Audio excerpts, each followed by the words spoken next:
Tapi mereka harus diajak berdebat. Dia minta saya ke situ untuk berdebat itu. Jadi lebih terbuka pikiran Ruki daripada pikiran istana dalam soal teori radikalisme itu. Bahkan saudara bisa melihat, mendengar dari koran, Jokowi itu merusak DPR, MPR. Supaya tidak bisa berfungsi mengendalikan pemerintah. Supaya pikiran-pikiran Jokowi bisa lancar menista, mengkhianati rakyat Indonesia. MPR menjadi tidak berfungsi. DPR cuman mengharapkan uang, tidak peduli kepada Anda. Ini ada yang merusak. Yang merusak ya kekuasaan jahat itu tadi. Yang kedua, kata-kata Indonesia asli, bahwa presiden harus orang Indonesia asli, dicoret juga sama mereka. Sehingga masuklah Cina-Cina itu, termasuk si Jokowi tadi itu, dan Ahok masuk. Dan mereka sudah merancang periode-periode sesudah itu, mereka juga yang bakal masuk. Nah, ini harus kita cegah. Harus kita cegah. Karena mereka bajingan. Mereka brengsek. Tujuan mereka adalah menggusur pribumi dan khususnya umat Islam. Saya kira nggak ada kasus banyak. Kasus Habib Rizik cuma satu. Kesalahan dia cuma satu, yaitu tidak mau disogok oleh uang dan tidak mau disogok oleh jabatan. Cuma itu kasusnya sebetulnya. Oke. Jadi karena kasus itu maka dicari-carikan tempelan-tempelan.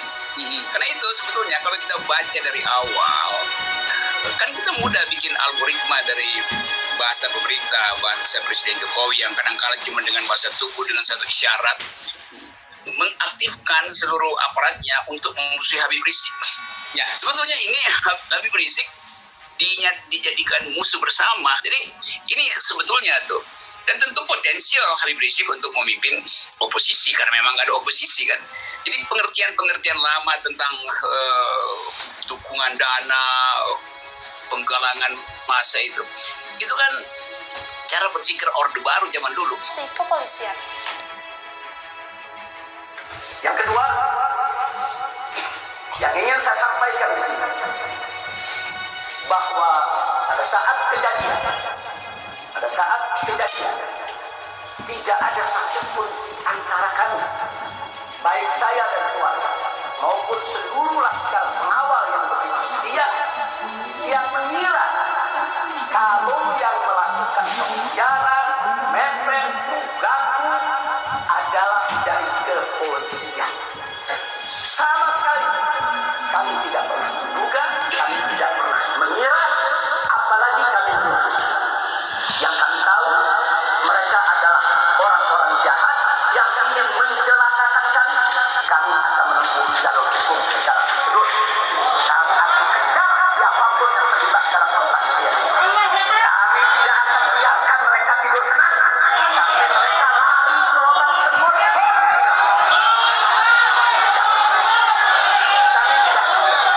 Maka itu saya minta kepada seluruh rakyat dan bangsa Indonesia, tahan diri, sabar, kita hadapi dengan elegan, kita tempuh prosedur hukum yang ada.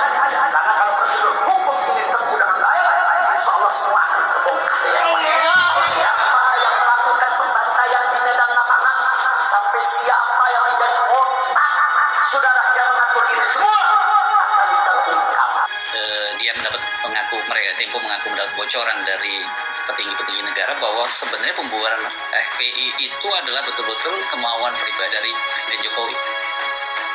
Ya itu saya duga dari awal begitu, karena Mahfud MD yang terus-menerus mengucapkan ancaman dan permusuhan itu bahasa tubuhnya tuh kayak ada yang kaku itu. Dia mau musuhi tapi dia tahu secara intelektual ngapain musuh orang yang berbeda pendapat. Tapi pasti karena dia diperintahkan oleh atasannya, maka dia tampil sebagai tukang pukul Habib Rizik di depan pers. Karena itu memperburuk cara kita beradaptasi dengan keadaan yang ruwet hari ini, ekonomi, COVID, kesehatan segala macam, bencana segala macam. Jadi mentargetkan Habib Rizik itu betul-betul kekonyolan. Karena Habib Rizik nggak punya partai, dia mau ngapain? Dia mau bikin negara Islam pakai apa? Lewat apa? Dia mau jadi teroris itu, mesti beli senjata macam-macam gitu, dan di dalam ADART aturan organisasi FPI bahkan nggak boleh lakukan kekerasan, nggak boleh berpikir tentang kekerasan. Tapi nanti ini ada contoh beberapa anggota, ya ciduk aja kalau ada anggotanya kan. Tapi secara formal, secara normatif nggak ada di situ dinyatakan sebagai organisasi kekerasan, apalagi organisasi teroris. Dan kecurigaan itu kecurigaan yang di back up oleh kebencian politik. Kalau faktanya ada teroris, kita semua berupaya untuk tangkap teroris Petamburan itu selesai problem. Mau sembunyi-sembunyi, mau terbuka. Tetapi hak perdata dari anggota-anggota mantan anggota FPI, belum disebut mantan, itu nggak ada alasan negara untuk membatalkan hak perdata mereka tuh. Jadi soal-soal semacam itu tuh, ya saya gabung aja dengan pembicaraan. Masih bisa ya teruskan? Ya, sedikit ya. Oke. Jadi idenya sebetulnya karena pemerintah gagal untuk menghasilkan keadilan dan kesejahteraan, dia mulai ceramahin tentang radikalisme, ceramahin tentang stabilitas nasional segala macam. Jadi omong kosong itu yang mau saya bongkar sebetulnya.